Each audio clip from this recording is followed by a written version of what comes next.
If I had to pick a wide receiver that is being drafted outside of the top 20 that has a chance to finish as a wide receiver 1, so as a top 12 wide receiver, my guy would be Michael Pittman Jr., whose ADP right now is the wide receiver 21 according to Fantasy Pros.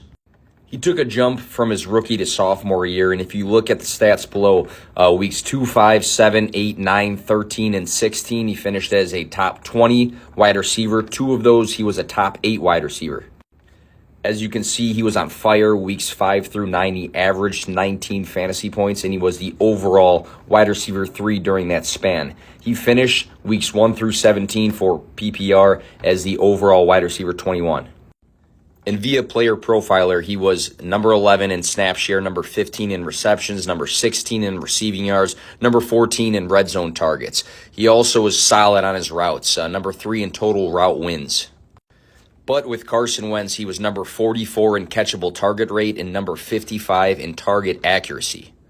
In comes Matt Ryan, who had a bit of a down year last year. His wide receiver 1 was Russell Gage, but the 3 years prior, he was top 5 in passing yards.